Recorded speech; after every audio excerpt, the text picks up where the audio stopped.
we are the Last Kings, and my name is Sonam, and these are my teammates Subhashish, Bibu, Nish, and Ujjan.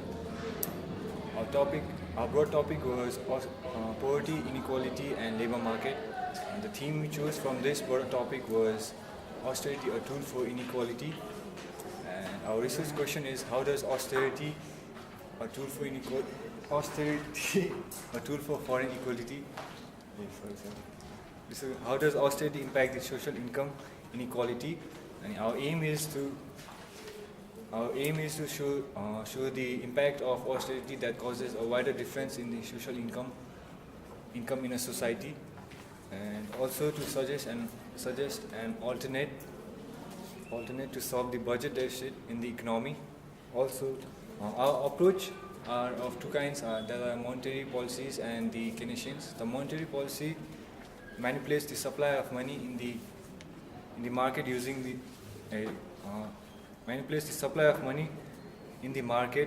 the interest rates, and the Keynesians advocates the discretionary policies such as the contractionary and extractionary to reduce the deficit in the economy. Now I'd like to call my friend Subhashish. Thank you, Sonam. While devising this integrated figure, what we did was we accumulated a lot of previously done research with highly regarded authors, most prominent of whom are the father of economist Adam Smith, a well-renowned French economist Thomas Piketty, and a specialist at the Forbes magazine named Lawrence Coticols. Now, we read these articles, we read these books on this topic, and we devised an integrated plan to show how exactly austerity causes inequality in a society. First of all, to understand this, we have to understand how money is supplied in the market itself. The government injects monetary. The government supplies the market with money by injecting it through government spending. This causes the supply of money in the market, which everybody uses, including firms, households, and for import or exports. By taxation policies, the government takes a part of this supply and keeps it, which it uses to rejuvenate by spending on public expenditure. Austerity is referred to as a difficult economic situation which is caused by reduced public spending. We have generated two distinct relationships, one between austerity and lowered economic growth, and second between economic growth and inequality in a society.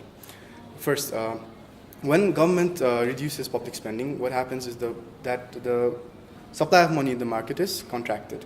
The government has a lot of money, but it's not spending it well enough, so the supply of money decreases year by year. What this causes is that people will not have enough money to spend in the market.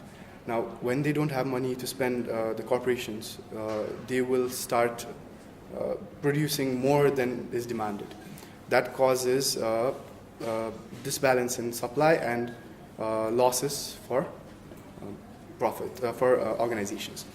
Now, at this point, what happens is that the capitalists and the industrialists, they save and sell.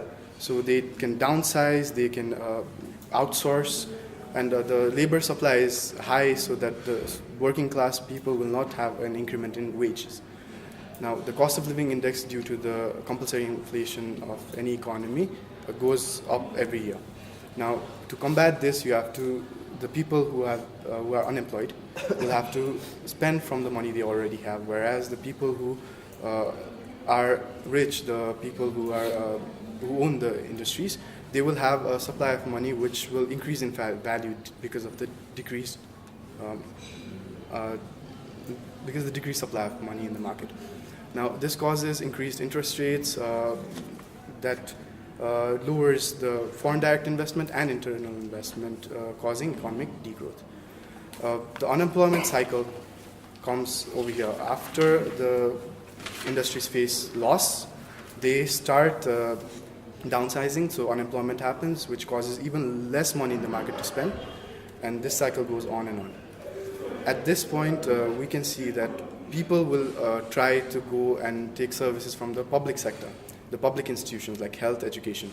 Now, when austerity measures are taken into place, these facilities will not be provided to the people of the lower income group, whereas the people with the higher income group can afford private services. So I'll be able to give an example. So the Great Depression presents us with an example of how government investigation is cause austerity and increase in inequality. Because of the credit system, the potential demand can come into actual demand bracket, causing firms to produce more and flooding the market with excess of product in accordance to the false equilibrium.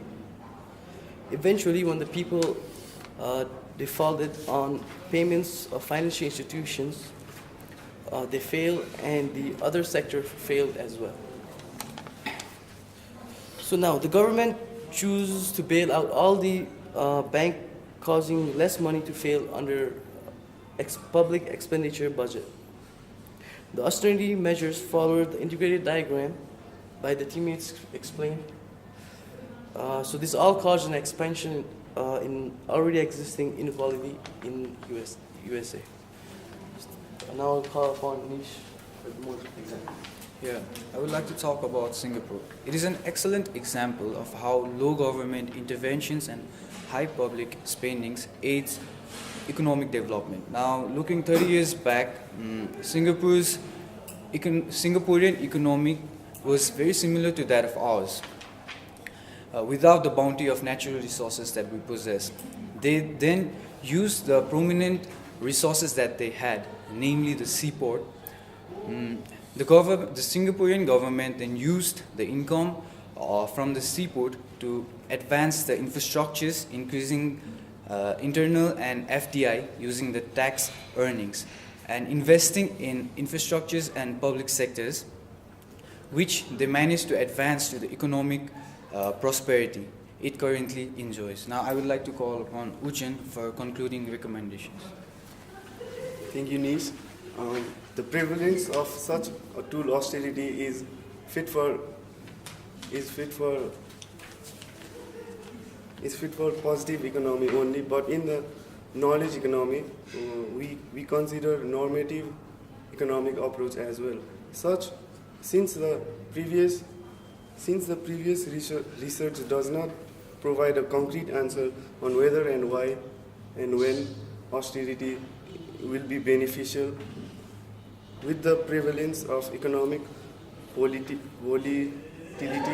and the welfare-related responsibilities of government and the burning issue of inequality, the study of austerity does not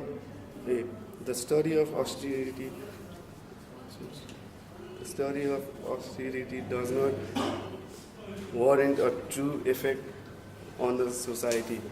The evidence of austerity increases equality is in scores, but the purpose of this research is not to assign a blame to austerity for inequality, but to suggest an alternative to the problematic solution. Temporary increase in taxation and post-assignment of budget in infrastructures and economic development would be the most prudent move. Thank you. The research itself has been conducted after extensive study, so the 10 minutes presentation might not have covered everything, so we encourage you to ask as many questions as possible.